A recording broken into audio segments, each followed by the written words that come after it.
Right, welcome, thrice welcome to this collective tarot card reading. My name is Sarah and my channel is occosmik, and all of the readings that I post there are all general, they're all collective. There is some information in my description box that elaborates a little bit more on that. It's quite helpful to just give it a quick skim over before watching any of the videos. So open, general, collective, yeah, they're not personal readings.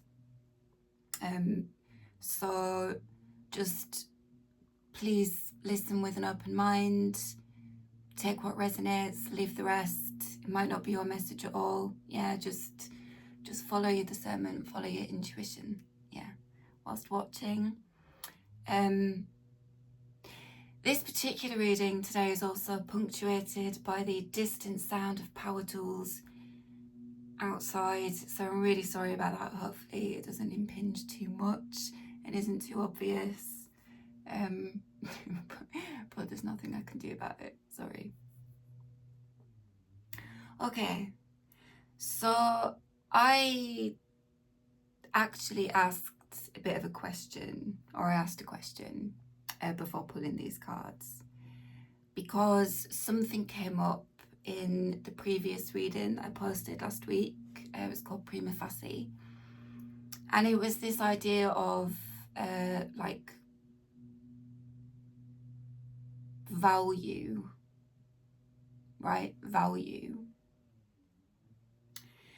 And there has, for the past sort of short while, in these collective readings, there has been a kind of recurrent theme around the idea of kind of wealth and assets that are a person's, right? They can't be taken away from somebody. They are innate. So with the idea of value kind of coming into that reading last week, I had a little bit of a nudge about that idea of like intrinsic value. I think I might do a little kind of 3 reading series, because it was intrinsic value, intrinsic motivation, and intrinsic reward. So I've asked about intrinsic value in this particular reading, and the way I worded the question was what needs to be understood by the collective about intrinsic value, right? What needs to be understood by the collective about intrinsic value. So straight away I got the phrase in a sanctum. So a private or secret place to which few other people are admitted. Right, and intrinsic means sort of belonging naturally, essential. But interestingly, so it dates from, well, in the late 15th century, the usage, like the definition was interior, inner, and that was from French intrinsic, absolutely mispronounced, I'm sorry, which came from the late Latin intrinsicus, which also meant kind of like inwardly, inwards. So inner sanctum, interior, inner, inwardly, inner, inwards, very much suggests, doesn't it, like the inner world, a person's inner world and everything that contains. Intrinsic value.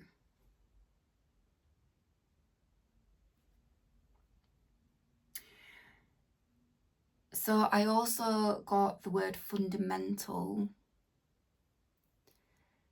So forming a necessary base or core of central importance. So obviously, like our intrinsic value, the way we value ourselves, the way we sort of understand our value, okay, all of that, but the very thing itself, right?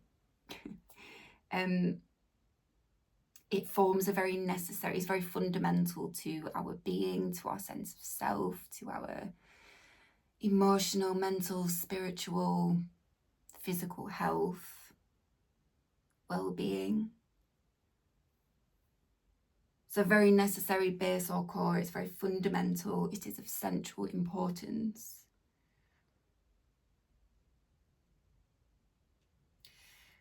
But also with fundamental, like the definition, affecting or relating to the essential nature of something or the crucial point about an issue.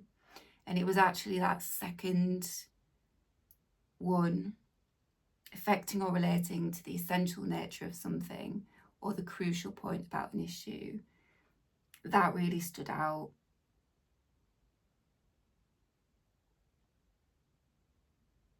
And then I've got words like transmute, metamorphose, and recast, which is interesting. So transmute is change in form, nature, or substance. Metamorphose is change or cause to change completely in form or nature. So complete transformation. Recast is an interesting one because recast is present or organize in a different form or style. And there seemed to be a particular resonance or relevance of that, of recast specifically, but also all of them, but there's something I think about recast. So please bear all that in mind. Be referring back to those definitions at different points, I think.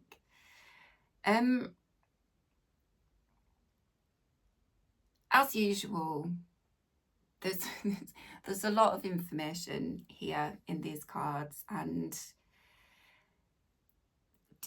it's like there are different things going on. There are different kind of ways I think the energy is playing out, or there is like an interplay, there is a dynamic, and I'm kind of getting like different angles of it. So I'm going to just again see what kind of comes through, what I actually end up chatting about in the video, and kind of trust that that will be the thing that needs to be communicated primarily at this particular juncture, this particular point.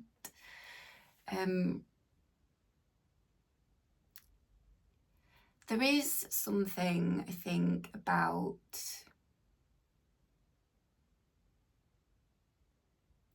it not being understood.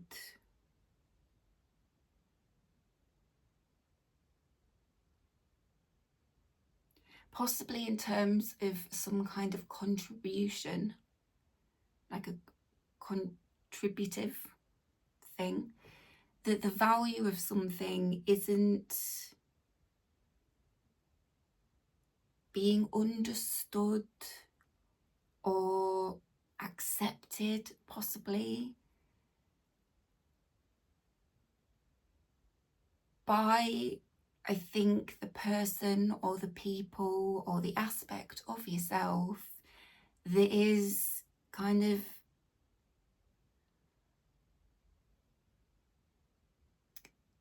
offering up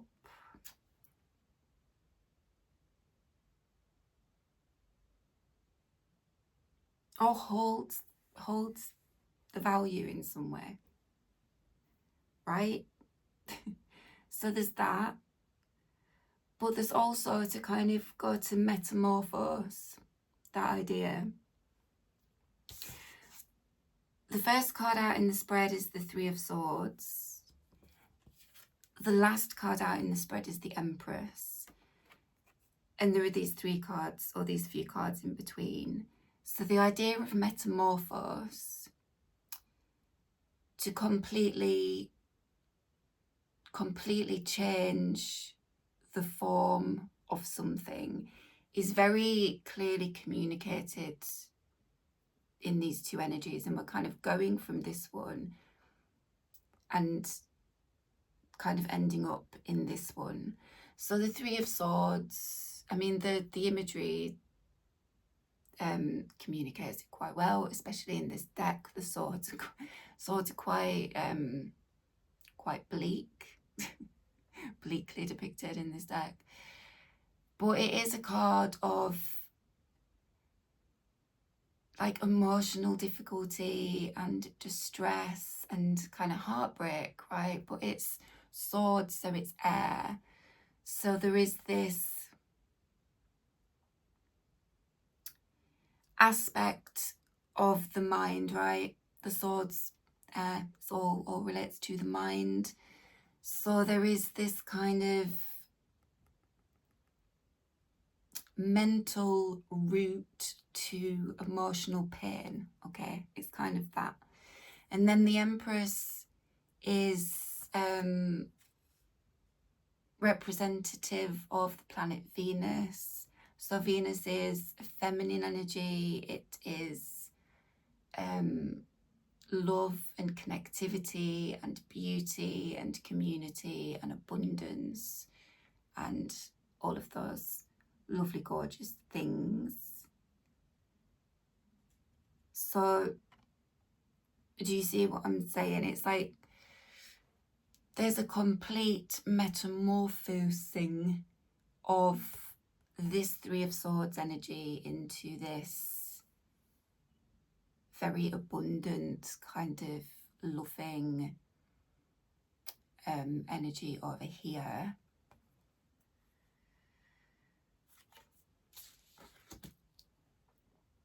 There was something else I needed to say about that. There's an idea of something has kind of been flipped.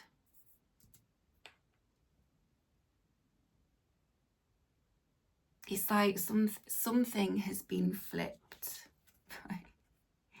It's like this energy is kind of changed completely in form or nature, right? If it hasn't changed, it will. It's kind of indicating that.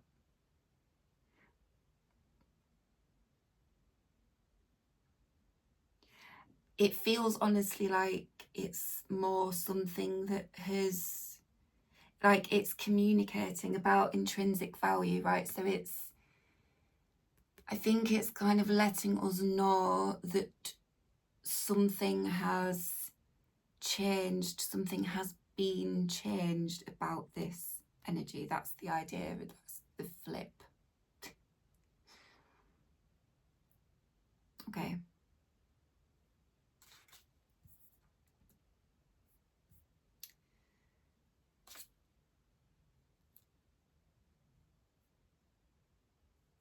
So the Three of Swords. Right, I've got some meditation notes, like notes from my meditation. I've also got things that the creators of the deck write about each individual card. So it's a bit of a mashup of both. And I will try and remember to differentiate between the two.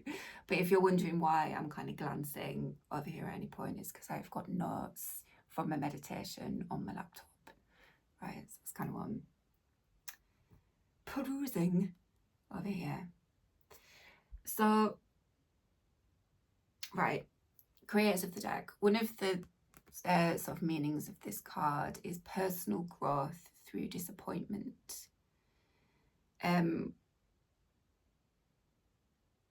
Right, so the mountain, the symbolic mountain, hard to climb, it's challenging, it is arduous, it doesn't always feel entirely safe or stable,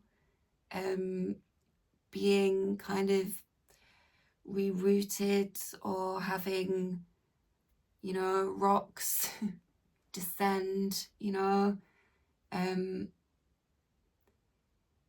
sort of changes of energy that can be quite abrupt or aggressive or quite wild, right? Just think all those associations with the mountain.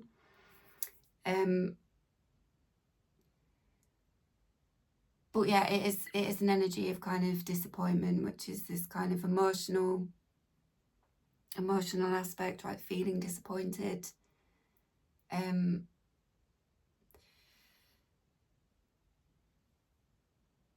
But this, like I said about fundamental, this was where the crucial point about an issue, this is like the crucial point about an issue. And it's something about intrinsic value in some way that needs to be understood, right? So it's kind of like this Three of Swords, the crucial point about an issue. Because in my meditation, I got like a state of negation, right? So negation, the absence or opposite of something actual or positive. So if we take the kind of, you know, the sort of emotional numbness and the difficult truths and the sort of heavier emotion and the difficult kind of headspaces that can all be associated with this energy, then it's negated, isn't it, of anything kind of joyful or positive, or it's not a particularly kind of happy energy. It's not what the Three of Swords indicates at all, as you can probably see from the card. So a state of negation, let's put it all together. A state of negation is the crucial point about an issue. So also it's air, so it's not a kind of tangible, earthy kind of element, right? Air can be, can't see air, we can reach out, we can grasp it, but it doesn't have the tangibility, right? It doesn't have the tangibility. So it could be that as well, the idea of like something actual.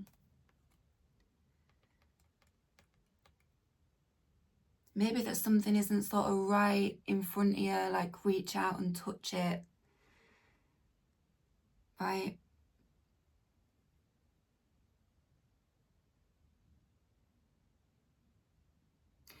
But because of like negation, I also got like antithesis, which is a personal thing that is the direct opposite of someone or something else. So like I was just saying, the Three of Swords really in a lot of respects is the direct opposite from this Empress energy, right? Again, it's just going on the imagery in the cards. They're very opposite.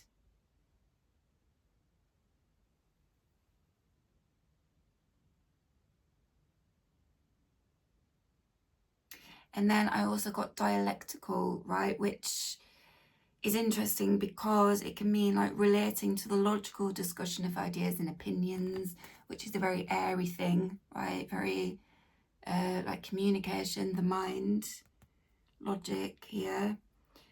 But the thing that I felt to put in capital letters was concerned with or acting through opposing forces, which is a similar kind of thing again, isn't it? They're very kind of opposite energies. They're very direct opposite of someone or something else.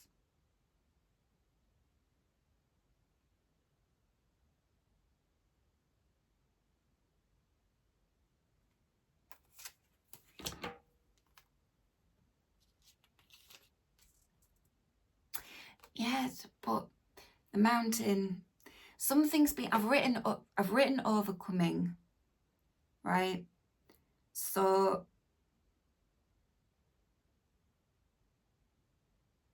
I suppose that could be taken as like present tense, like something that is currently being overcome. It is a process that is currently underway, right? But interestingly, I also got like flipped out of a trick.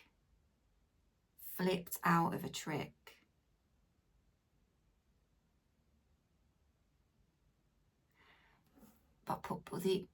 But the intuition and the instinct of being what has done this.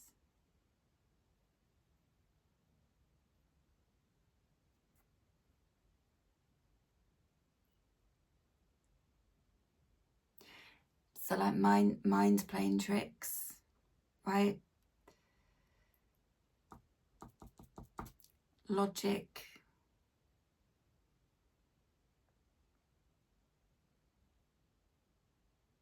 It came out with Nettle, right? Nettle was the oracle card that came out with Three of Swords. So Nettle,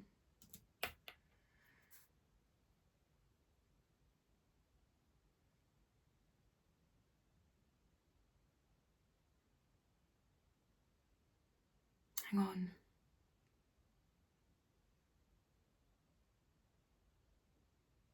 That overcoming.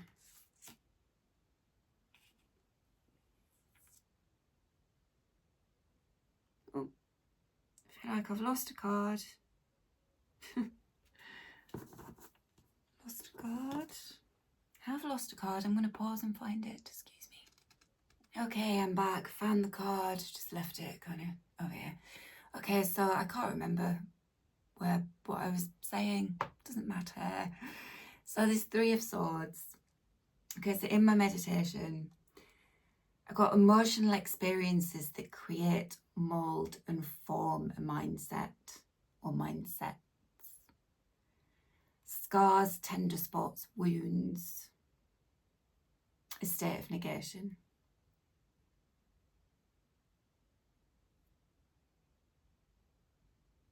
So the crucial point about a particular issue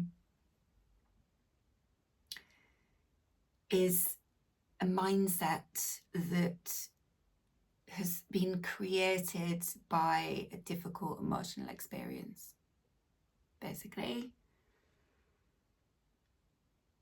And it's a scar, like it's a scar, it's a stinger with the nettle, right? Tender spots, wound. And in that previous reading, in Prima Facie, there was, I think, like that there was going to be a particular tender spot or a particular wound that was kind of being aggravated or prodded at because there was something doing that, but something kind of very positive.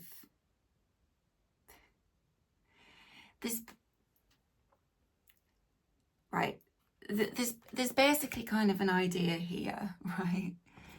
If like the Empress is all kind of gorgeous, love, wonderful stuff over here, I will discuss her more when it comes to it, right?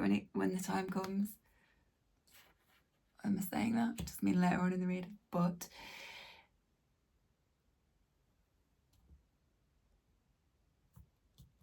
it's like to get over to this, there's an issue, right? There's an issue.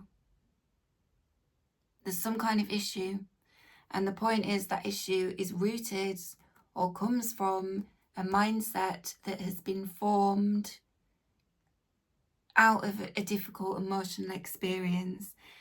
And there is something now, it's this, like the prospect of this, the fact that this is kind of happening, or it can be seen, or it can be understood. Something is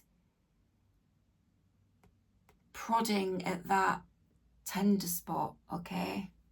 And it is, I think, an issue that needs to be worked through. And I think possibly, as is often the case with these things, is circumstances may kind of be a certain way to accommodate that being done, okay? It's like having to do a bit of work on the way over to the juicy abundance over here. But I think it's like it could be problematic, right? Mindsets, like it could be problematic because there is a thing here about kind of the intellect and the mind and also like intuition and instinct. Got the High Priestess coming up soon. She's very much instinct and intuition.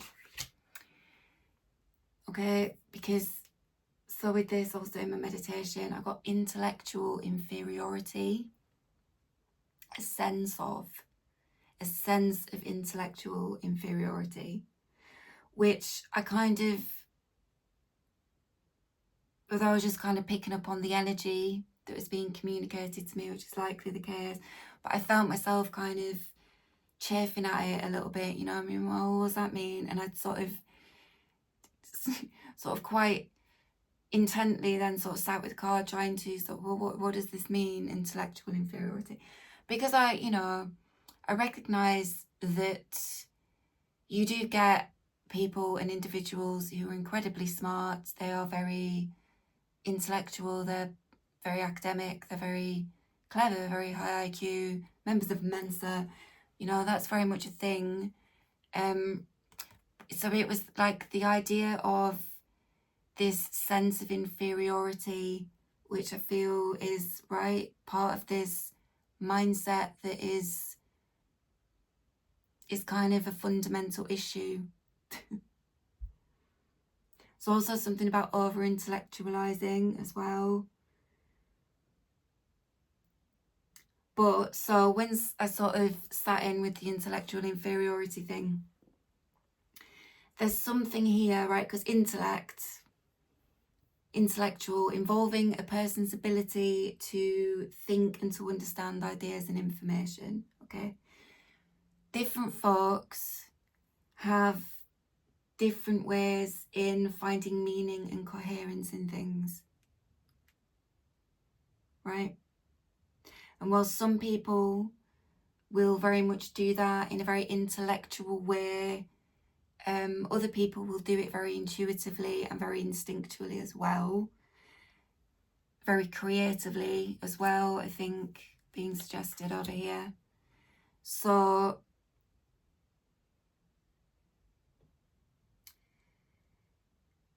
the issue, the fundamental issue, could in some part at least be trying to intellectually understand something, or understand something with a particular faculty of the mind, when intuition and instinct are actually,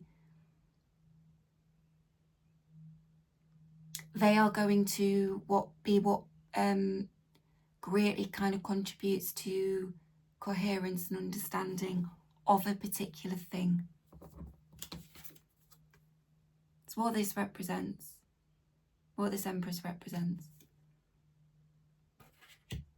Got something, is that something to do with that, because it's like there is a kind of portal, threshold point being indicated in the middle here with this 10 of coins, and there's this idea of having to like follow your intuition, follow your instinct to get through to this Empress energy, or following it, right? Following it in some way, following your instinct. I just said that. Following instinct, following intuition. There's something, this energy can be like indicative of like a kind of conflict, you know, when you sort of, you feel something but your mind is kind of in opposition with that, so it creates this kind of slightly uncomfortable, conflicting headspace, and it doesn't feel good, because, right, there needs to be a connection or an understanding, there needs to be an agreement between the heart and mind. Need to get on the same page. So it creates this discomfort, which again, right, because it came out with nettle, so it's, the nettle's kind of indicating that idea of like that discomfort.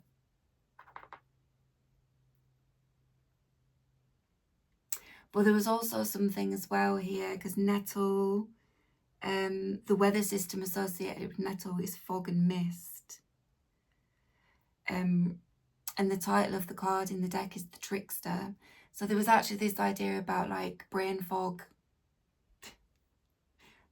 like brain fog, like not being able to think clearly. It could just be indicating that, right? Like not a clear headspace, not a clear headspace. It doesn't have to be like an actual experience of brain fog, right? Which is its own thing. But again, that kind of brings in how different folks would find meaning and coherence in different ways and in different things. So intuition and instinct, for anyone who gets like brain fog, goes through periods of brain fog, has to deal with that, might find that their intuition and their instinct kind of amps up, kicks in to help them navigate the not so clear headspace. Okay.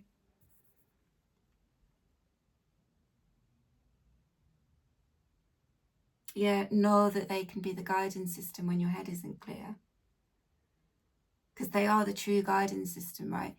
Intuition and instinct is highly, highly, highly evolved faculties that we all have. We all have them. As is like the intellect is very highly evolved as well. It's not that that one is kind of better than the other.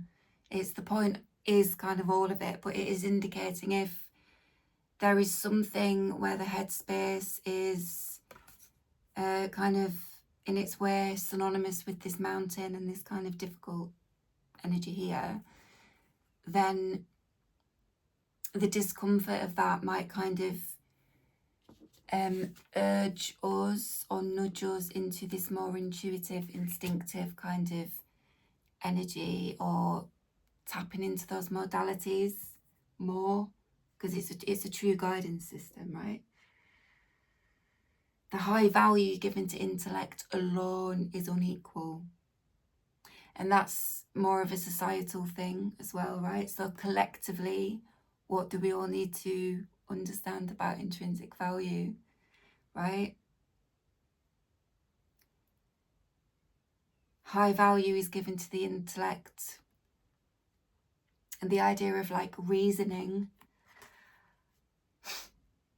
but to give it to that alone, to give that all the value, is really, really, really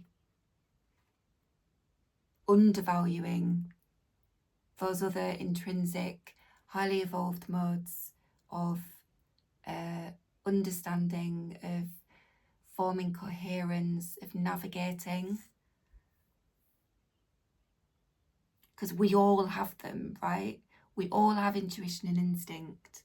You don't have to kind of go to a particular kind of educational institution or have a particular kind of career or be from a particular background. Like, we all have intuition and instinct, and we can all develop those and tap into those in different ways. We just, like, we have to make the choice and focus to do that, yeah? It's like freely available to us all if we give our attention and effort to it.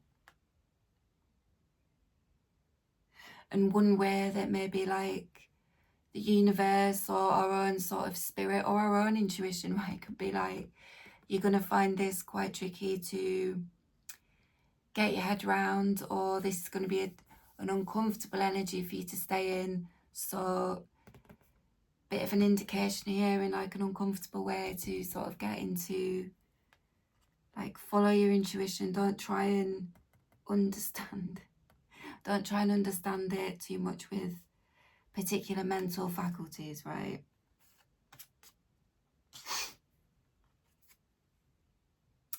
Nettle.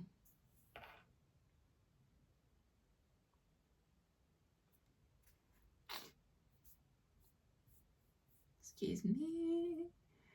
So nettle, right? So the title of the card in the deck is the Trickster, but not as like a malicious spirit, right? A trickster sort of slyly asking you, as they word it, like to slow down and to get into it.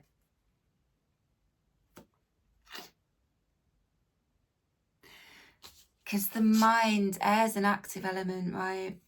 Active elements like can indicate kind of speed, so the over-intellectualizing or possibly kind of overthinking, overdoing it in some respect. right? Where the trick of nettle is to kind of just get you to sort of slow down the pace a little bit, yeah? Slow down the pace. Get into your intuition, your inner space, right? But also maybe kind of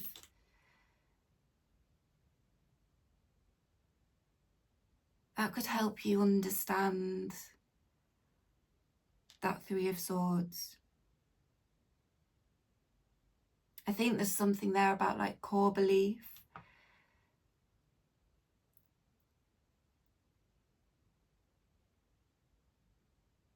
I think there's something about like not really understanding where a particular mindset comes from, or there's some kind of core belief that it's rooted in.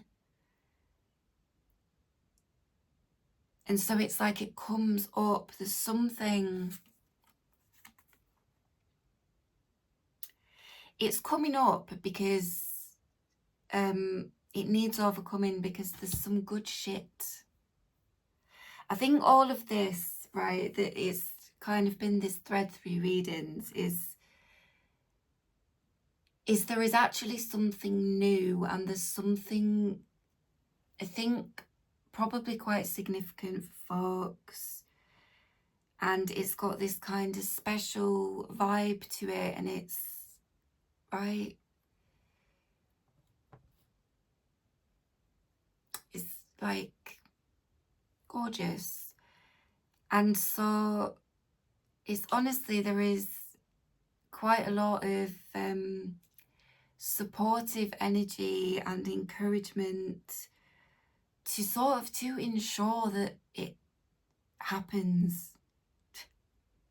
It's almost like the energy feels like being sort of gently, but also actually quite firmly, and sometimes with a bit of a tough love kind of vibe, like to keep going and to stop and take a look at things when it's necessary, so they can be resolved, so you get to where you're meant to be going, which I think folks are kind of on their way to anyway. That's coming up in these other cards, right?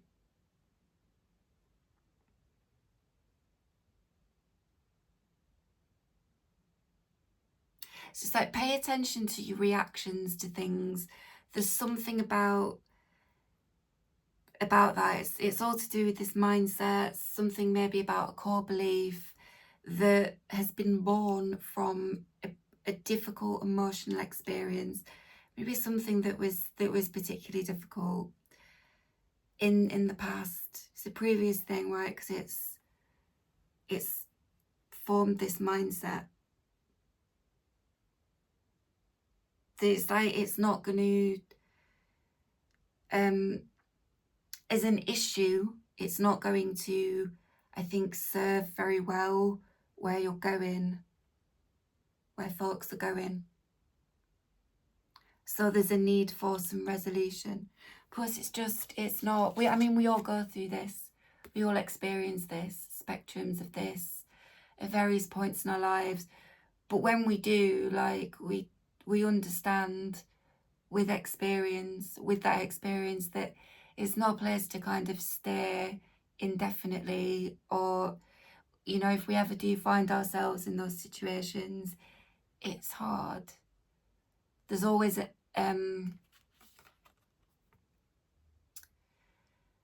some kind of relief when we're out of it.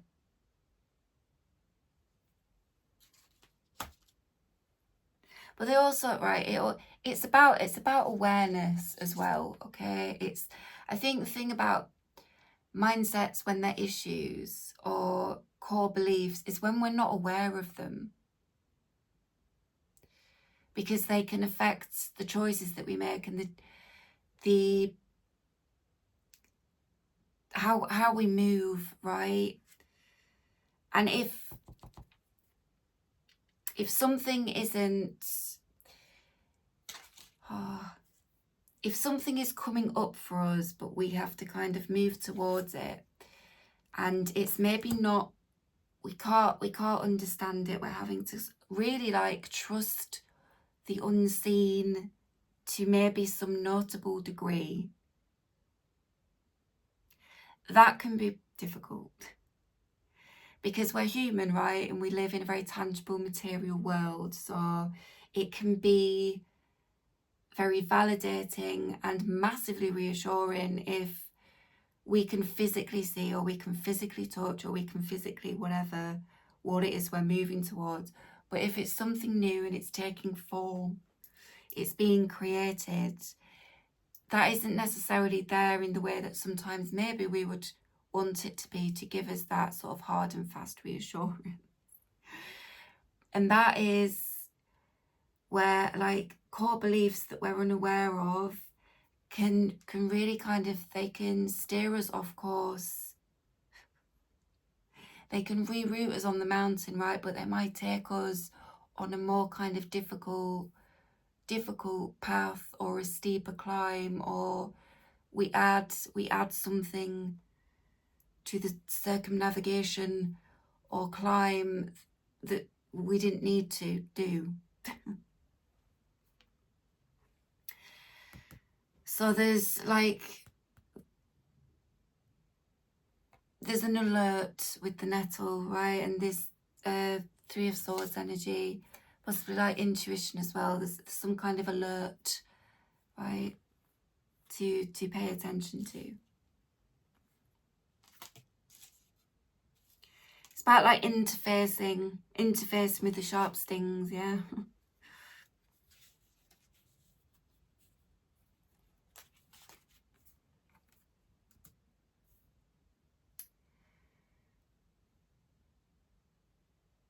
Yeah, it's also there's something about like,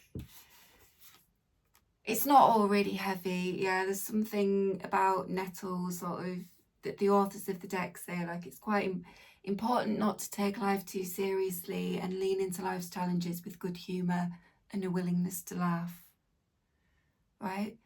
Some shit might keep you on your toes, right? But it does help if we can keep our sense of humour, right?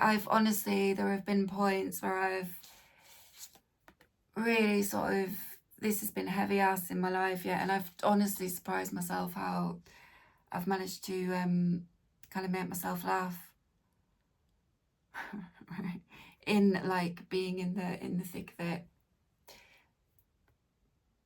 It's like surprised, it's like pleasantly surprised.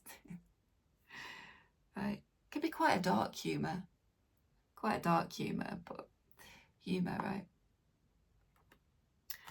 Okay, so the High Priestess actually came out with Figwort, not actually sure how you pronounce it.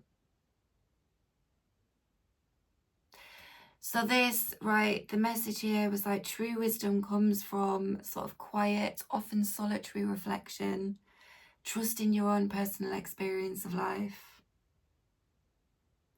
It's also about the space between extremes where ideas and thoughts are uncovered, where they emerge and expand. So no sort of like intellectual containment, I want to say, that might be uncomfortable, right? Because like I'm saying, you can't quite get your head around something. It's like it maybe feels good, or it feels right, or it feels like a certain kind of way, but your mind might be like in really direct opposition to that. So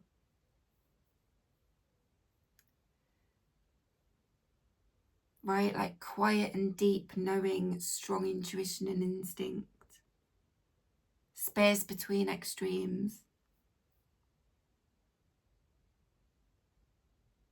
right? Because we get ideas like from our intuition, from creative practices as well.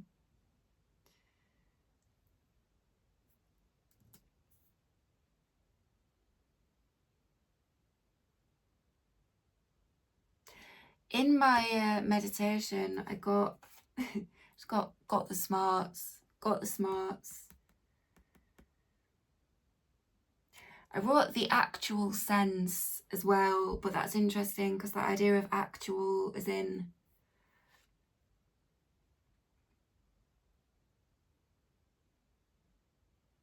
there's something that's starting to be indicated about tangibility here, even though this is lunar energy and it's water and it's intuition and instinct. It's like it will take you this intrinsic value that is intuition and instinct, right, is kind of what is being put to the forefront here, right? Not a diss to the intellect at all. It's just intuition and instinct they're not valued in the same way in Western society. Right? Not to say that they're not valued at all, and that is a very broad and general statement, but you know, science and reason and religion and all of that is very is often front and center, and that idea of like having to kind of logically kind of understand like facts and things like that, and that's all really important, but there's all of this as well, right? What do we need to understand about intrinsic value? Need to actually know what's valuable, right? Why am I holding up the Empress? There's a lot of feminine energy, but which is absolutely your inner world. So we've all got feminine energy. Every one of us, yeah. Every one of us.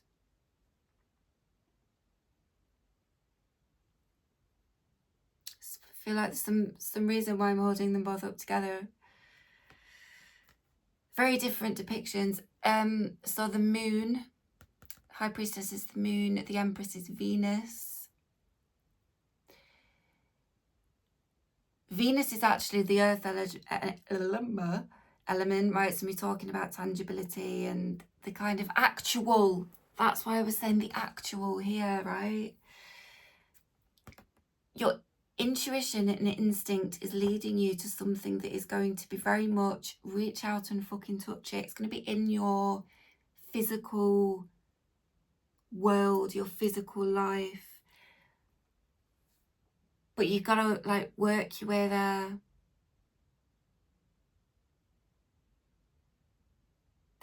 There's just, I think there's a bit of a thing, and for all my fellow people who can be très cerebral, right, and kind of overthink or just very much be in their mind, it can be challenging, right? It can feel like you're wasting your energy on just in your head sometimes. So for me, like personally, it's actually very soothing to kind of get into my this kind of watery inner space and to create things. It's like it's the balm for it. Kind of brings the balance back in, right? It sort of soothes a busy mind.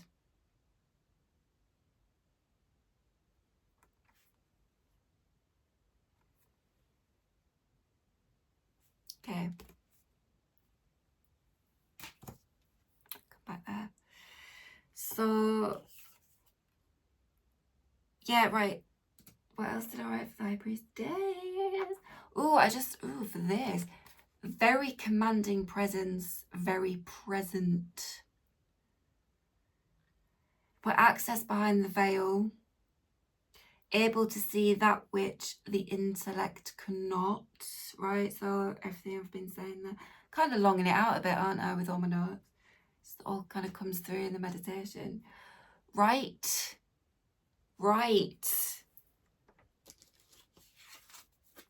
Because all the notes, they're a bit more like my mental, let me get this written out, right? Whereas the meditation is the intuition, it's the instinct, right? It's something there.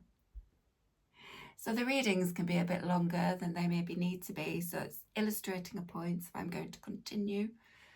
But it's interesting, right?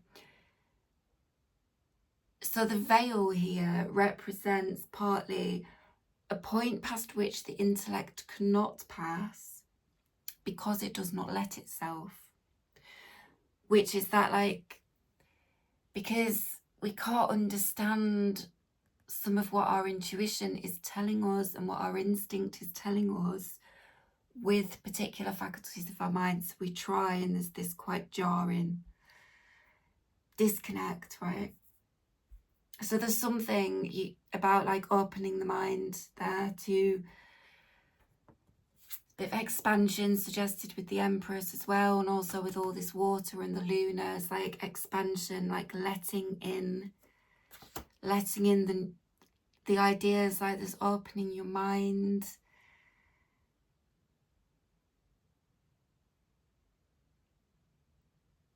That's come up in other readings, that idea of like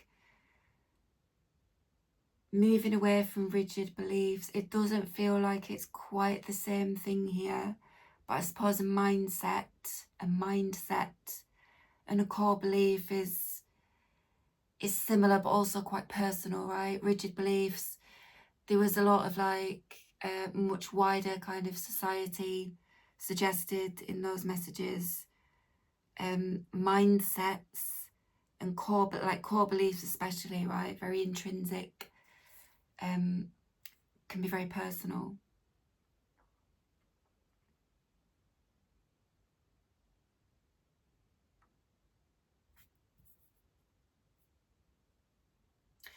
Right, so if you can't get your head around something, stop trying, trust your intuition and your intellect. Get into that, possibly through some kind of creative practice. Get to that soon. Yeah, opening that aspect of the mind to the possibilities, question mark. Right, so Figwort is in the deck simply known as the compass, right? So I like the authors of the deck liken this particular plant ally to your stern auntie, who is the kindest person in the room, but she doesn't kind of cater or coddle. She takes no bullshit, man, okay?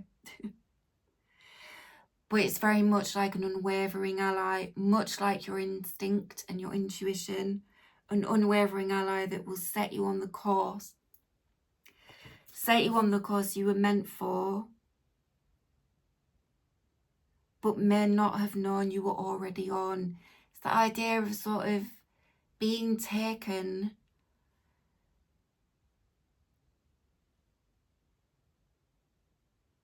along by these unseen or these unacknowledged or undervalued faculties, but they are taking you always where you need to go. And they're taking you along the best route, right? Which doesn't mean avoiding shit like this completely, but certainly sometimes like making it as easy as it could be for us, or being more efficient within it, or kind of not just putting ourselves through unnecessary shit. There's something that I'm struggling to articulate there, but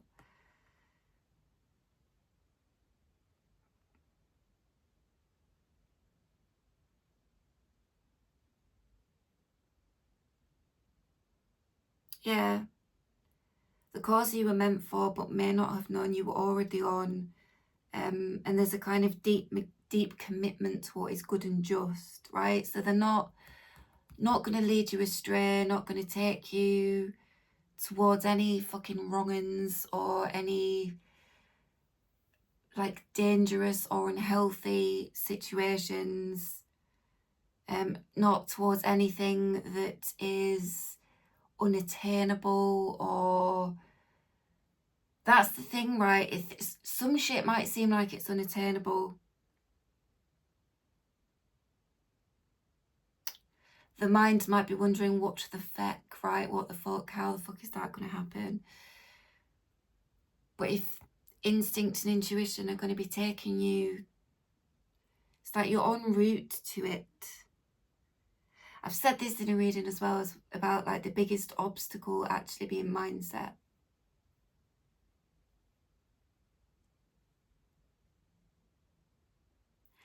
think that came up in a reading that I called What and Where is Zero.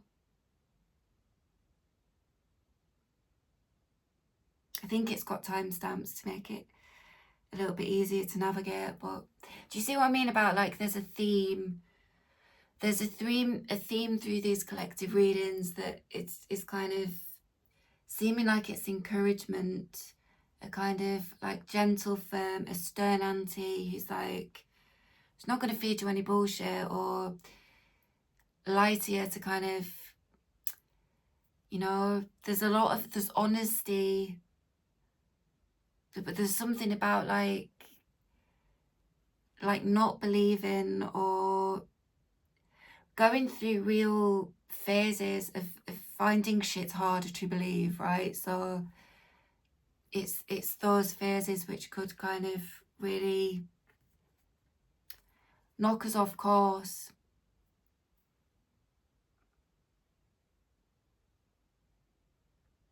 Something here about like understated beauty, right?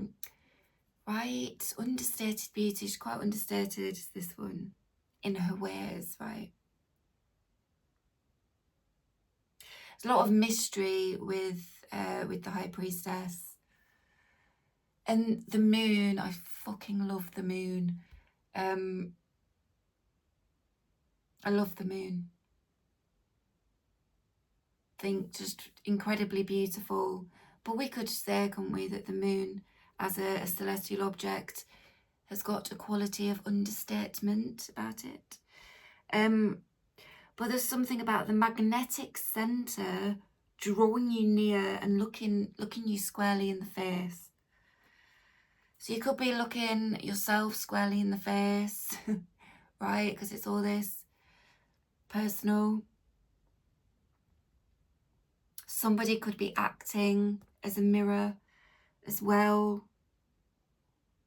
I don't really want to kind of put it too much on the outer when we're talking about intrinsic, but often we do get kind of shown things in our outer world, yeah. And honestly,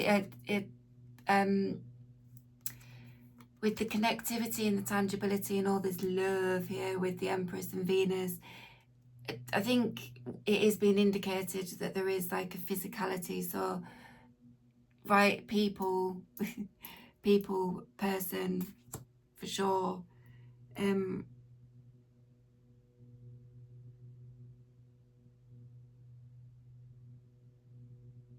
And there's something here as well about like, remember what the most basic, stripped down and true version of yourself is like, right? It's the thing about understated beauty. Like the truest version of yourself, right? Truest version.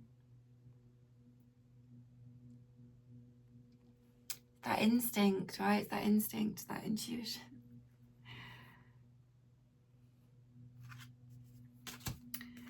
Right, so next, this was like the kind of portal point here with this 10 of coins.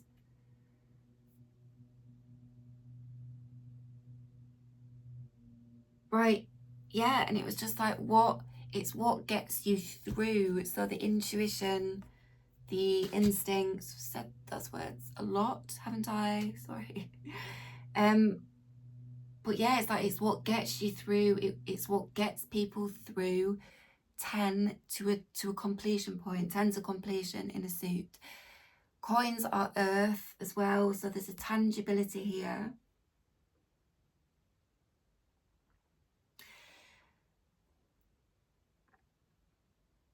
But this is right. I said flip side, how something's been flipped. And there's this idea of like beyond the coins, right? So this is just, I feel like this is marking a particular threshold, like, right, like completing a particular stage or a particular phase, a particular chapter. And there is this maybe quite tangible indicator or marker. it doesn't have to be a portal as in like an actual physical kind of means of ingress and egress, right? It just, there's something in the material world, in your material circumstance, that is actually going to kind of indicate the end of one chapter and the kind of moving into another. So it's like energetic portal, but there's a kind of a tangible indicator of it as well. But that idea of like the other side of the coin, kind of, but it was like the flip point. So it's that idea of like metamorphose again.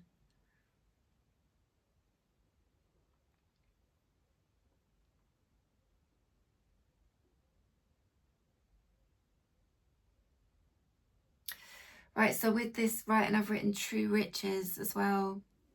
Right, so the idea of intrinsic like value, true riches. So this one, like, rhythm of the years reveals the varied expressions of abundance in our lives.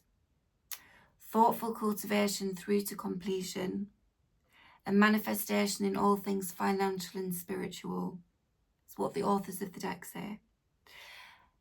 I put in my meditation, I got protecting against or from financial or emotional loss, bad risks, unfavourable odds. So again, it's like the intellect trying, it's like intuition and instinct. The instinct, right? Protection from loss, right? So this can be a card of loss, because loss can cause us emotional, mental distress, okay?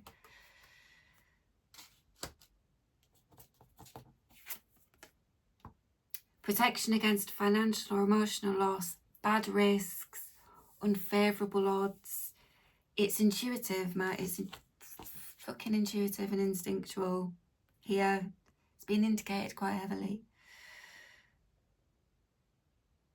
It could also be a little bit of a heads up, or it could just outright be indicating that that mindset is there to kind of protect, right? It's because of something that was lost in the past, caused emotional distress. It's created a mindset that is, it's kind of a bit of a fundamental issue. Not that it's going to kind of, right? My understanding really isn't that it's going to stop people from getting to some beautiful thing for themselves, right? I keep saying sort of guidance and reassurance, and the energy sort of feels just like gentle nudges. And when things recur in readings, it can mean different things, but I'm understanding it here as like, it's kind of reassurance. Because there's a lot going on in the world as well at the moment, right? There's quite a lot. So maybe for some folks it is like they're finding it hard to believe that there is something good. Or that, right, there's a lot that actually is quite emotionally distressing, emotionally troubling. So it's quite difficult to see this clearly or to understand this with the mind. So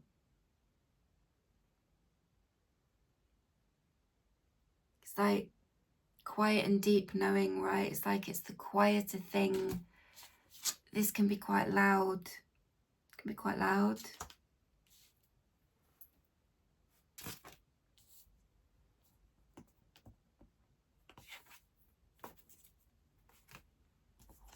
So it came out with poison ivy, poison oak, which is like, so these are kind of known as like their guardian plants, as is nettle as well, right? Because they tend to be found in really abundant quantity in areas that require some sort of protection, right?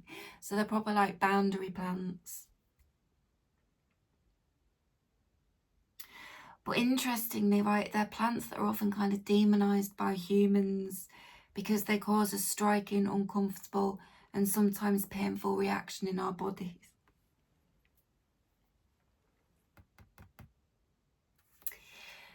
This part, right, do you remember me saying right at the beginning about the previous reading about this tender spot, this wound that was kind of being prodded at a bit, yeah, or a lot? There's some kind of portal, some kind of thing that has to be moved through or is being moved through that is going to feel a bit striking, it's going to be a bit uncomfortable. There's going to be a painful reaction, right? Potentially, I think. Or there is, like, to some level, right?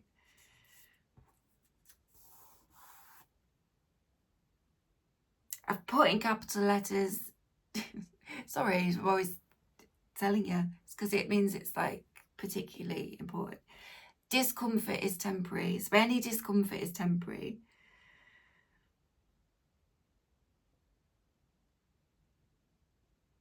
It's like a point of discomfort is this.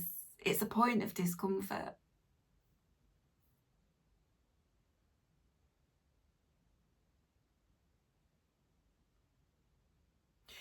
It's a point of discomfort, though. There's something about protection, right?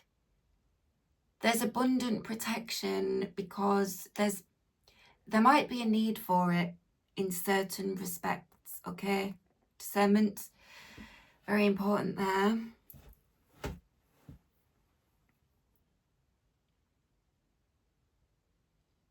Oh, what is this saying?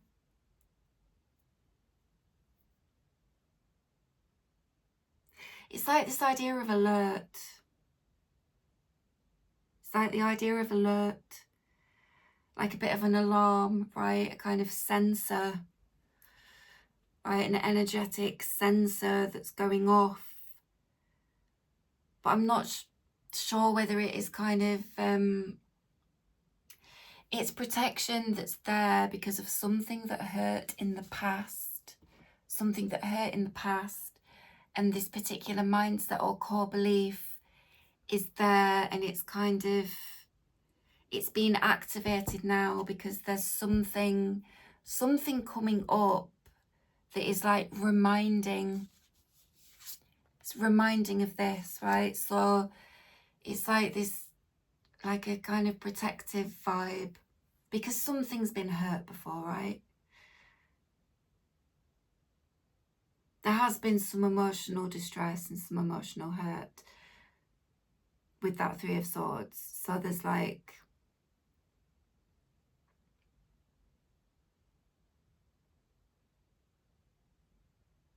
there is this idea of like guardian, gatekeeper. But there might be some need for protection as well. But I feel like it's kind of talking about different things.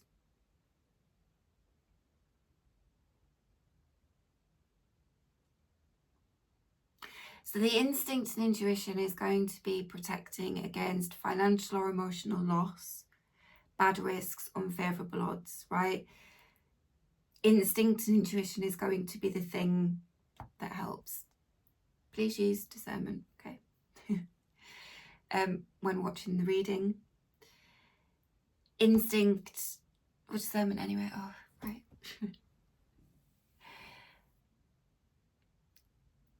Instinct and intuition, going to be very helpful, protective thing, should that be necessary. So it's important, I think, to not be too in the head, not be overly in the head, right? And to follow your instincts, follow your intuition.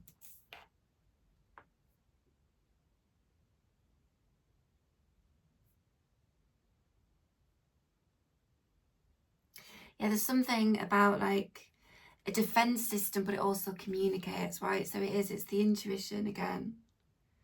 It might just be as simple as kind of trust.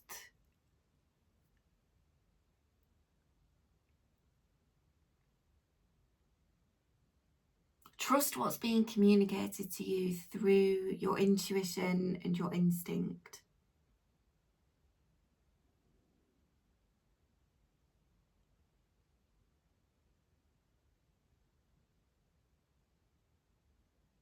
Discomfort is temporary.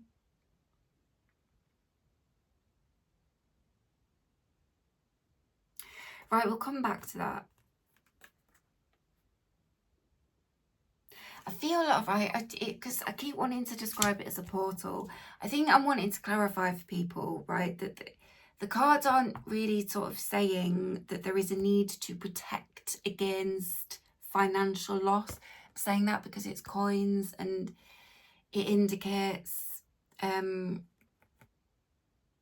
tangible things. It can indicate money, right? And like, it's not saying there is a need for that. It's almost saying like it's built in. It's built in that's the intrinsic value, right? It's this idea of like, it's like built-in protection because that is necessary for survival and negotiating shit in the world. So it's very much a built-in, incredibly well-developed faculty, right? So if we can recognize and learn to follow that particular guidance, it's like, because, right, it is necessary sometimes to be protected against unfavourable odds and bad risks and financial and emotional loss, isn't it? But there's something here about, because it's happened in the past before, there is like, there's something there. I'm going to come back to that because I'll come back to it. Right, so the next card was this Two of Wands.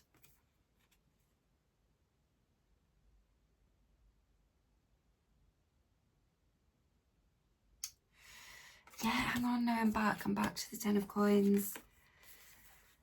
The poison ivy, right, the areas that need to be protected. These areas have, for one reason or another, been too exposed, damaged, impacted, or overrun. There is a bit of an instruction here to pause, to look more closely, consider your surroundings, and move with care and caution. So that is here, but not in a trying to sort of instill fear and panic at all. It's saying like, you will intuitively and instinctively know. It's more about tuning into it than tuning into the fear, right? Which makes it harder to navigate. But if you look closely, you consider, and you move with care and caution, you will be right. Discomfort is temporary. Right, so the Two of Wands. Right, this. The Two of Wands is fire, and it's fire energy, and it often indicates a choice.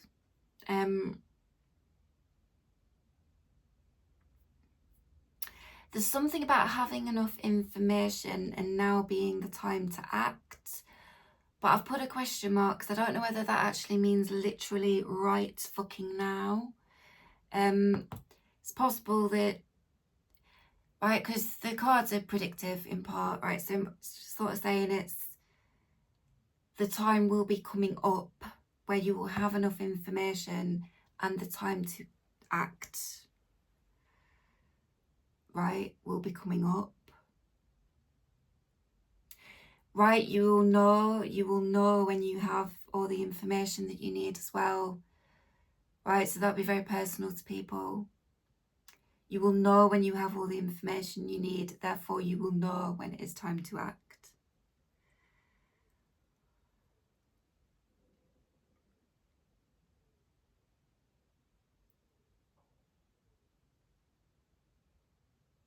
There's something about like following your bliss, trusting your instincts and picking boldly as well. Optimism, boldness, great energy. There's something about imminent fulfillment, but I have put it in brackets because it's like you move through this portal, this energetic portal here, and then it's like the imminent fulfillment of something. It might be like fulfillment of information. You might pass a certain point and you have the information that you need, right? You are imminently fulfilled in terms of information. But fire is an active element, and it does kind of tend to indicate like dynamic movement. So, you know, you make a choice, there's the action of making the choice, and then there's the kind of beginnings of doing something with it as well. Might be a bit like making the choice what to do.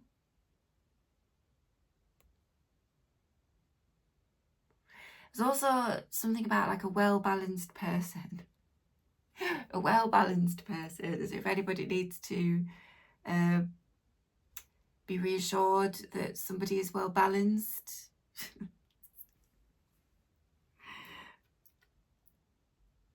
Well-balanced person.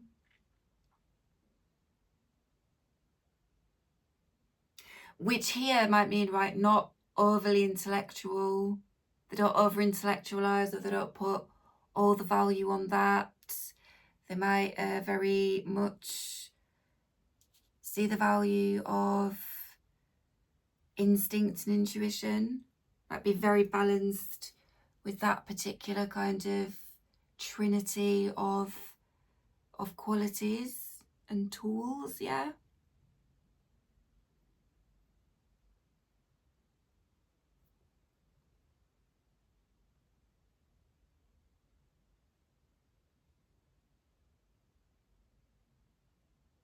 Right, remember the question that I asked at the beginning, right? This is all yours as a viewer, collective, or it's somebody that you are seeing it in, right? You see it in them, or they see it in you. I don't know, man. Right, but it's like they're seeing the innate, the intrinsic value. Well-balanced person. Yes, they're a well-balanced person. Right, what was I saying over here about like good and just? With the Figwort, like good and just, which just, it brings to mind justice, right, in the tarot, which is kind of depicted with the scales, right, which is very balanced, very just. There's integrity. Have I mentioned integrity?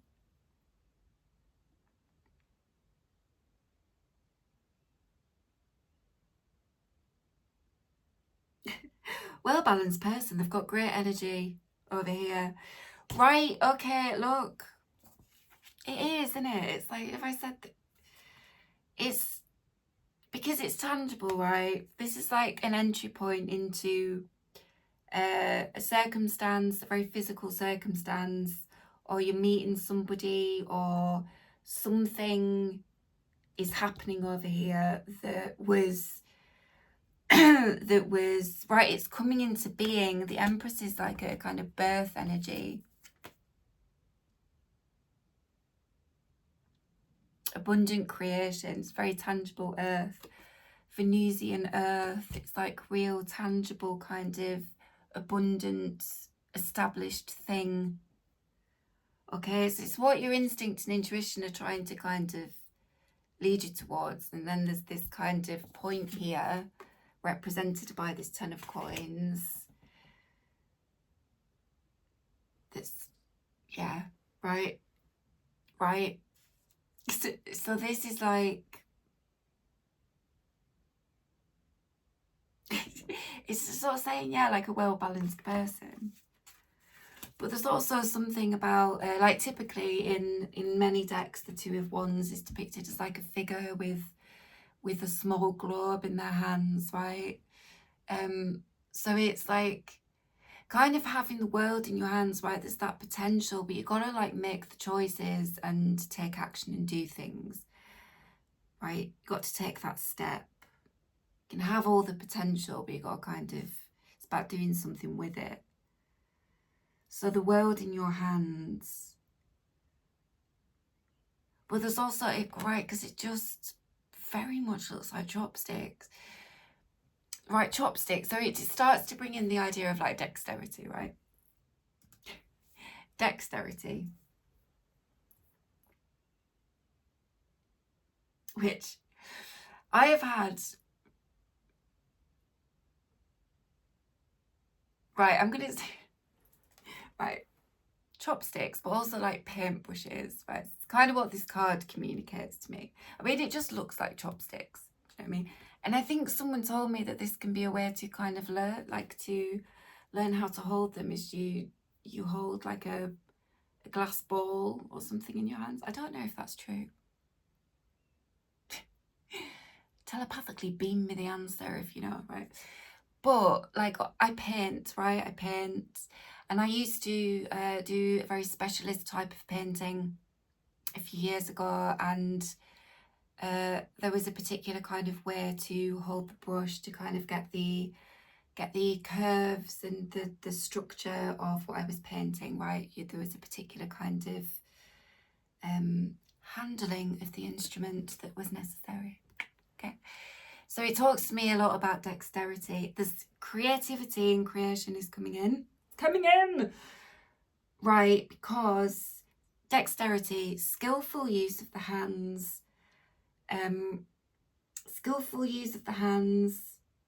skill in performing tasks, especially with the hands. But interestingly as well, early 16th century, it meant mental adroitness, some mental skill.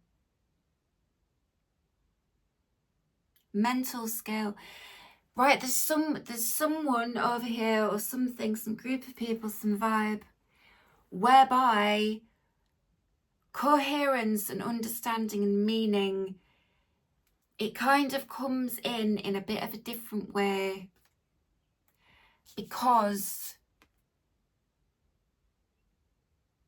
right, shit, yeah, right, okay, we're getting there, 1 hour 22 minutes in. Right, okay, so it's interesting, right? Dexterity in the 16th century, it meant mental adroitness. It's kind of, the word has changed and been recast. Has it? Can we say that? Can we go back to recast? Do you remember from the beginning?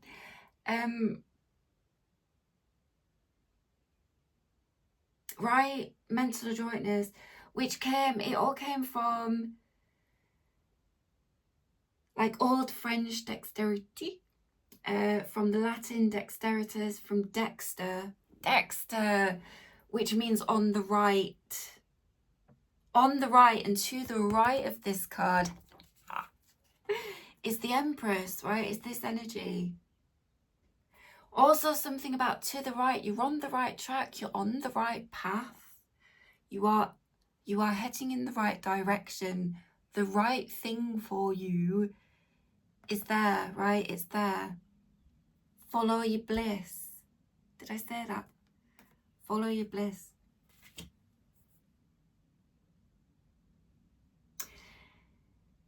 There's something here as well about like right, so in negative aspect, which it isn't really, but they're worth mentioning. It can be like stagnation or excessive hesitation.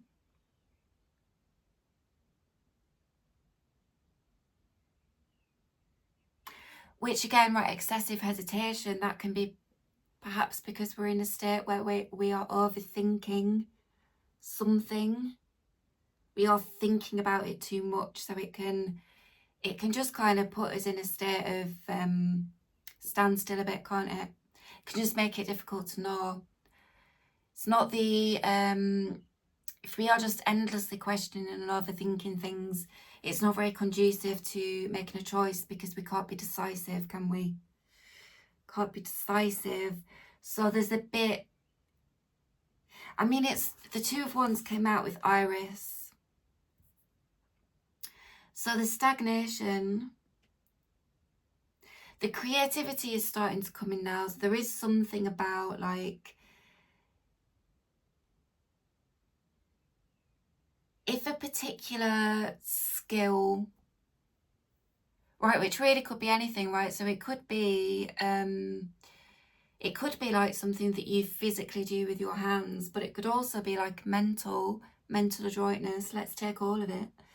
But it could be something that is a skill, or it's an area of interest, or it's something that it's like it's stagnated a bit, and right, haven't done it for a while maybe.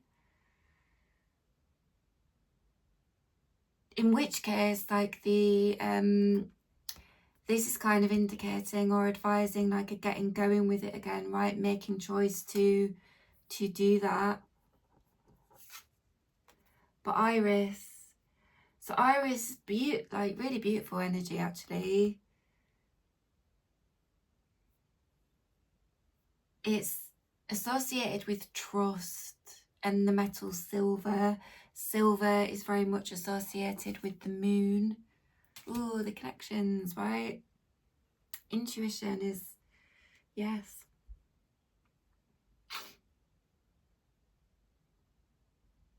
So Iris is the radiant renewer.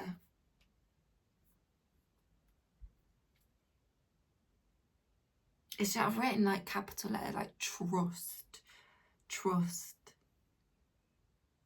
Trust you'll stay afloat in all the ways that that could apply, right? Don't, there's something about like, don't be worrying about, I mean, I don't mean to sound like flippant, but there is something about like trusting that you will stay afloat. Something about like the radiant renewer. It's like elegant and complex. Iris enchants and enraptures. And the authors of the deck say like knows the secrets of our webs and nests and can converse in their hidden language. Right, it's all this like intuitive, instinctual kind of messages, whatever that's all indicating to us. And then I've put beyond the bloody obvious, which again, if coins is like the material, there's something tangible, there's like an obviousness about it. So beyond the obvious. Right, it's like that kind of how even though the material world and tangible things are right there and they seem very real, they can often be this real like trickster kind of vibe to them, right? Because there's so much more going on energetically. It's like the actual kind of object, the physical thing, is only like one aspect of it. So it can be quite misleading. It can be quite misleading. There's all this other energetic stuff going on, which is what is, right, needing to be understood. So things might seem a certain way in the physical, right, but actually be very different, or they're going to be very different further down the line. So it's like, it's not taking everything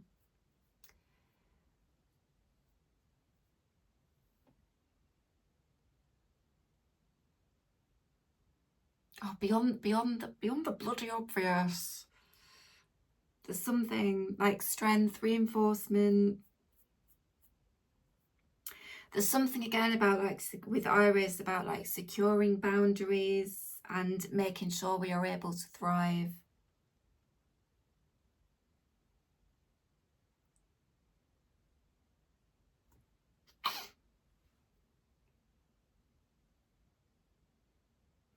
bringing you back to the magic of the world. Because there's something about like when the mundane is kind of feeling like it's heavy in your step, or kind of like weighing on your shoulders, right? There's something about being brought back to the magic of the world. But there's something about like creativity and like a creative practice. Cultivation of splendor. It's really gorgeous energies, Iris.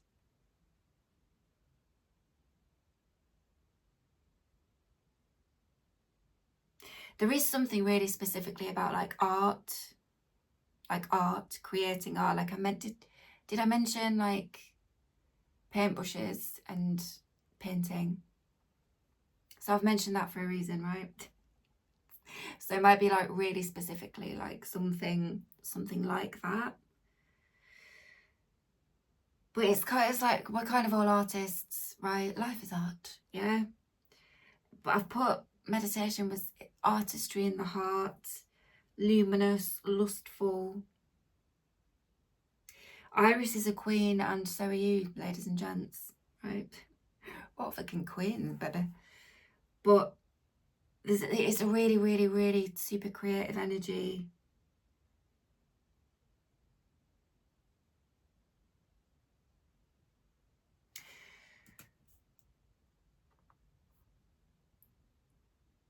Yeah, a bridge between human life and the rest of the natural world. If you find yourself too long indoors, too connected to material things, too enmeshed in the mechanical world, you can find some release with Iris, but you can find it in a creative practice. That's kind of a point here. Find it in a creative practice.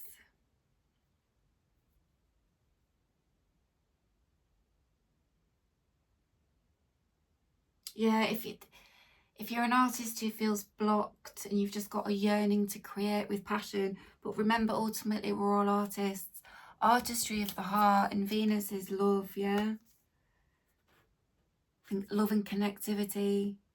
So take it how it would apply for you, how it resonates, right? Might be all of it, might just be little bits. If you feel blocked from something that you want to move towards,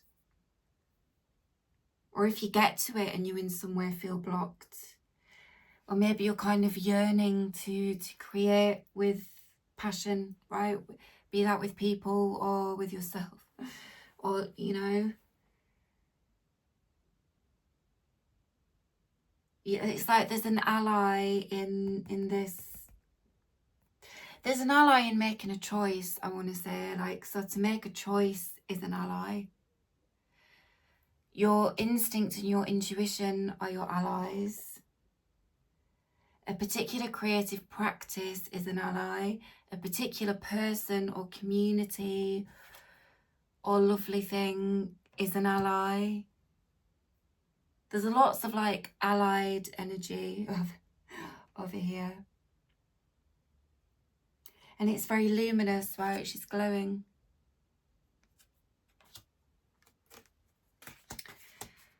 Okay, so the last two cards out were Empress, and she came out with this Ginkgo. There is something about, I mean, like the visuals of this feels very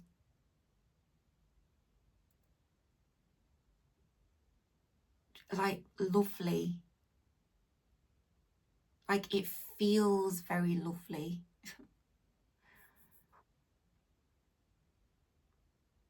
So the Empress, I wrote like essential nature. It's that idea of like fundamental again, isn't it? Like fundamental, like essential nature.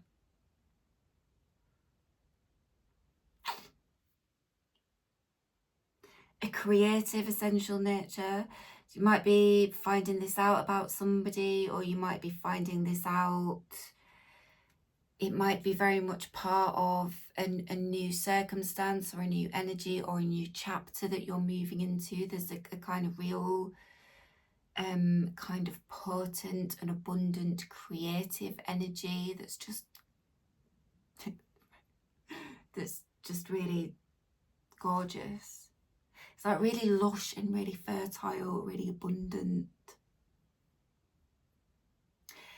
Exquisite. Exquisite.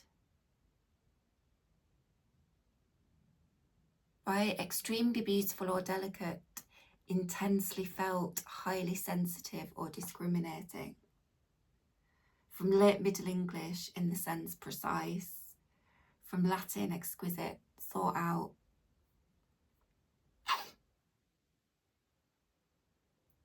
Yeah, there's that. It's that dexterity, but also the mental adroitness. It's everything, isn't it? With the exquisite in the sense of like something like precise and very discriminating, like exquisite. But also with Venus, all this like beauty, extremely beautiful, something that is sought out, something that your intuition has been leading you towards, that you have maybe been seeking out. An aspect of yourself you've been seeking out, right? But there is this real big kind of thing about nurturance as well, right? Because the Empress is kind of quite a maternal, can be quite a maternal energy. But the way that has come through here is the idea of nurturance, like love, patience, safety, guidance and love, feminine power and beauty, but also like action and sensuality, like sensuality big time.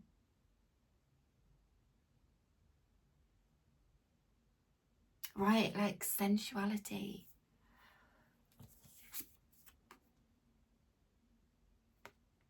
Touching.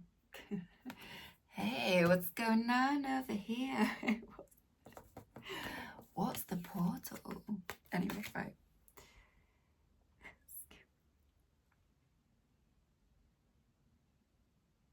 It's all really gorgeous and creative and abundant and juicy over here. Careful and thoughtful tending will result in an abundant harvest. Nurturance through the unique moments of each particular stage of growth, through the cycles of life, death, creation, destruction.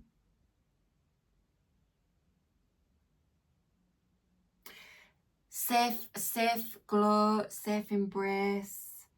There's instruction like to kind of begin what there is to begin. So that's tying back to this idea of like making a choice. Yeah, making a choice. And then here again, it's like now is the time to act. So it's like with this, you're going to know this is also like an indication of like there's time to take action on something. And this is like the actual time to act, I think.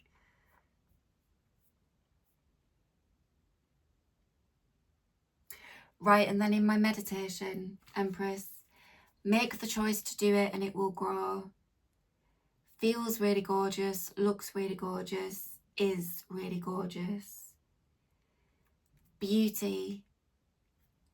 And then because of the world in the hands here, it was like out of this world,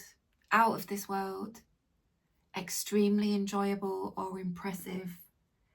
And then I was getting words like super fine and super normal, right? So super fine of especially high quality. Super normal is like exceeding or beyond the normal, exceptional, exceeding the coins, beyond the coins. Because it's the value, there's something, right, beyond the coins.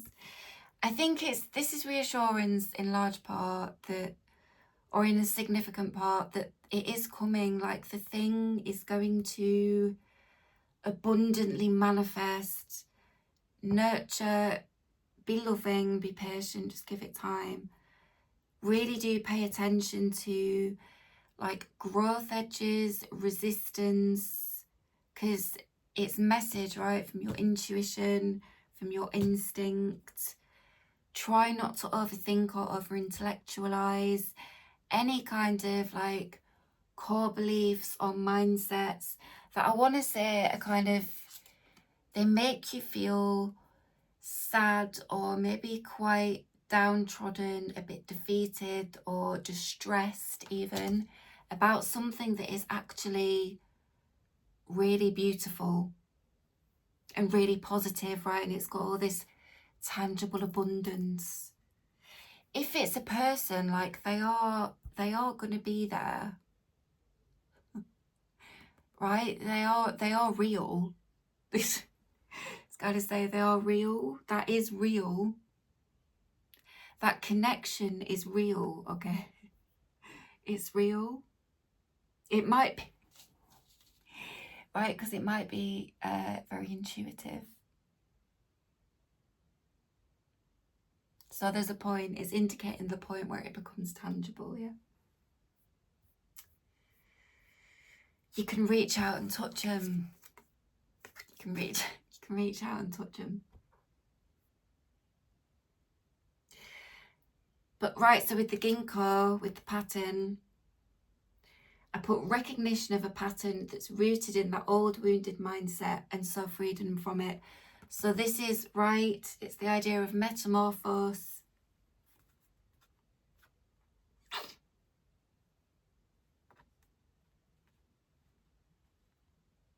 It's understanding the core belief, isn't it? Understanding the mindset. And because it's recognised, the awareness is there, it's like you're kind of free from it. Because, in it, like it's when we recognise those unhealthy mindsets and those kind of thoughts or beliefs that can sabotage us, right? So like self-sabotatory kind of thing, which came up in the last reading as well, right? Once we kind of clock what's going on there, right, when we recognize the pattern, right, so we can feel, we understand on some instinctual level that there is something special that we are moving towards, right? We can get that, we can gather that. That is information that we are intuitively understanding, right? What was I saying?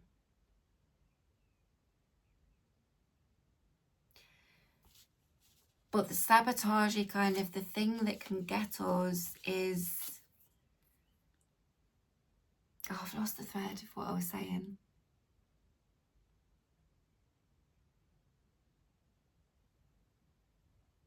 Is this, right? But it's like it's kicking about from some past thing. Oh, I just lost what that was. Okay, so yeah, because ginkgo is known as the record keeper, okay? In this deck, the record keeper. Ginkgo endures, embodies an understanding of what can be lasting. So it's talking about the two things, right? Because the Empress endures. The Empress is embodiment, absolutely. So it's all that positive, beautiful, gorgeous stuff. But it's also saying like those patterns and those mindsets, it's how they can endure, right? And there's a figure, it's like being able to see how they run through you, or how, like, where you are in them, where they are in you, so you can be free from them, so they're not kind of limiting you, or certainly so they're not keeping you from all this kind of, all this loveliness.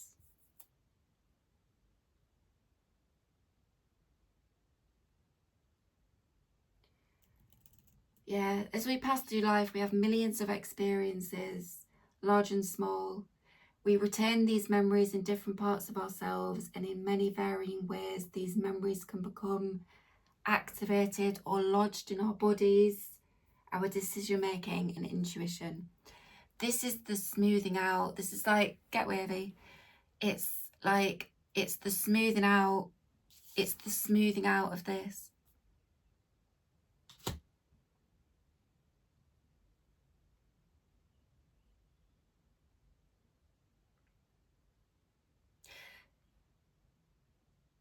I think there's something about this, maybe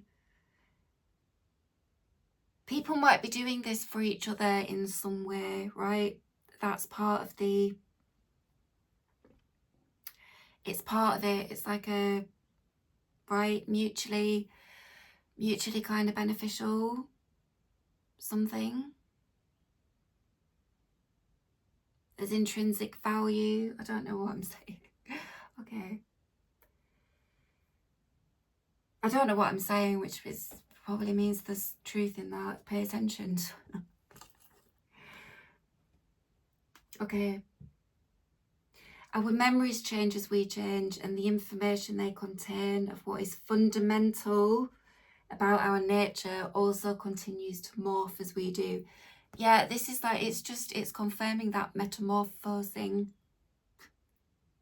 the transmuting. It's like the recasting, right? The reshaping.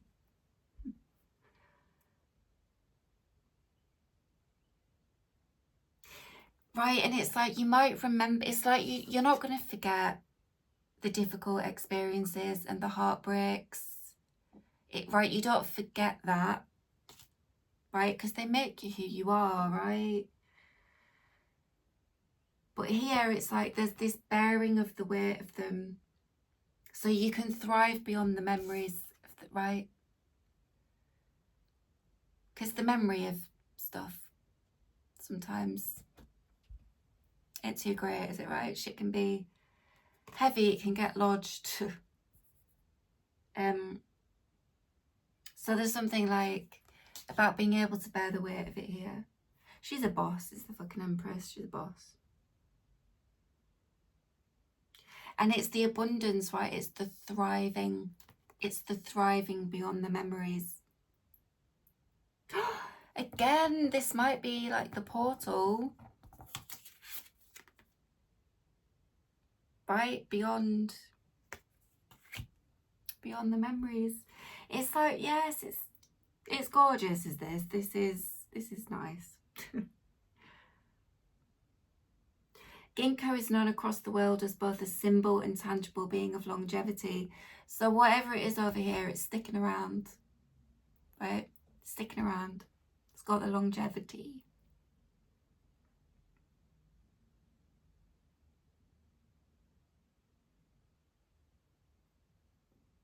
Yeah. Right, okay, super long video. I am going to pull a card from this Lafrima Oracle. Just because I'm feeling to do that. I'm gonna do that super quick. I gave him a pre-shuffle. I'll just give him, let me just get, ooh. Ooh. It's interesting. Got leech, emotional bleed.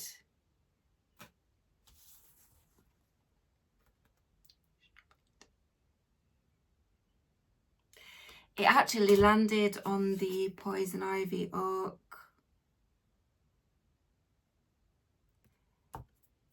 The discomfort is temporary.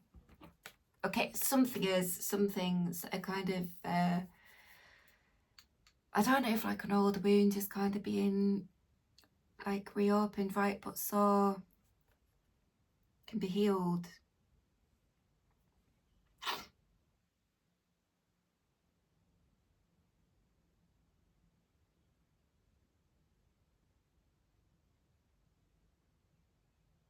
Yeah, right, okay. For that. Is that focusing? Text. Okay, so it says leech, emotional bleed, the grim harvest, seeking balance, profound heart, wound bleeding, grief pouring, emotions soaring, tears raining down ceaselessly. Pain after pain after pain, and you can't explain it away. Feel it, bleed it, pour it all out until you are it and almost broken from exhaustion. Yeah, man. And then now, see how clearing pain makes space for new treasures deeper in your heart. What you know deep down, yeah? Quiet and deep knowing. Heart. Right, for new treasures deep in your heart. Right, whatever is kind of coming up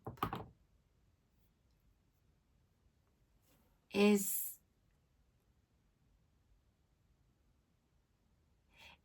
I want to say, like, it's very different to what has been known before, right? It's going to be very different from it. In what ways specifically would vary greatly from person to person, but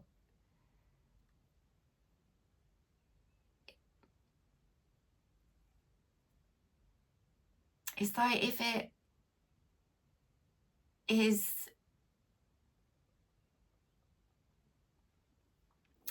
it's a creative practice that, right, you have to make the choice to kind of pick up the tools again. There's going to be something very different about it this time than to previous points in time where perhaps this has kind of been the outcome or the association. It's like it's in the past. But like your relationship to your creative practices as well. Maybe what you think about that. Or, excuse me, all of that. Right, yeah, oh God, it could be anything. But if it's like relationships, friendships, connections, it's like they're going to be very different because the essential nature of it, of them, of what it is, of what it creates is just very different, right? It's out of this world. It's, what did I say? It's out of this world.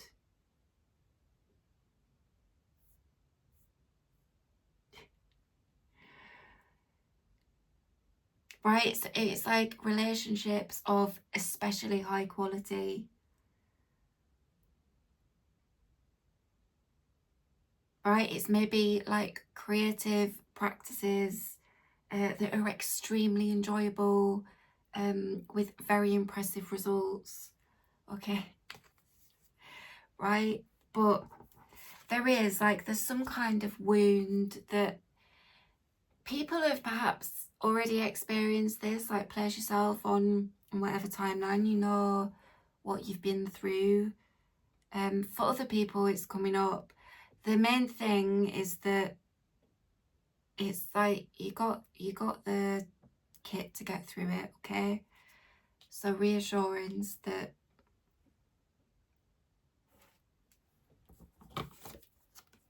they're there, they are there. I keep wanting to say they are real. It is real. It's real. It's exquisite.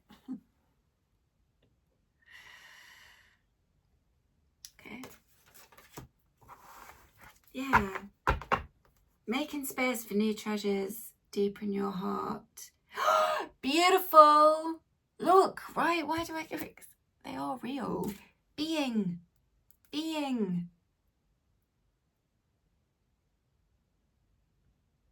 Unbound. Being unbound.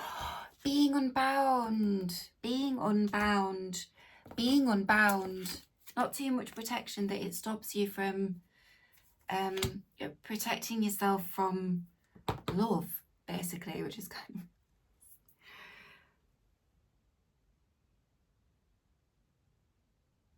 Dichotomies of densely tangled emotions with the remedy implied in the diagnosis. The moon calls to hear a visceral communal howling of human wolves shouting at the elements. No. The cure for pain is in the pain, drain. The cure for pain is in the pain, drain it out with an angry ancestral shout.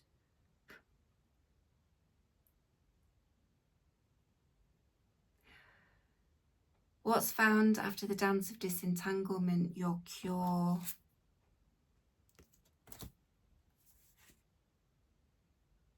Oh, this is gorgeous. Right, so that was... It's coming unbinding. Right. Unbinding from my old wounds. Oh, didn't want to be put away. There you go.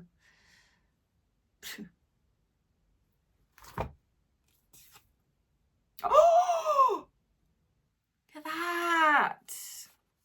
Right, you can do it. You can absolutely do it. It's happening. It's happening. So take care of yourself. Give those a read. Okay. All right. Take care. Bless. Thank you for watching this longer than ever video. Thank you. Bye-bye.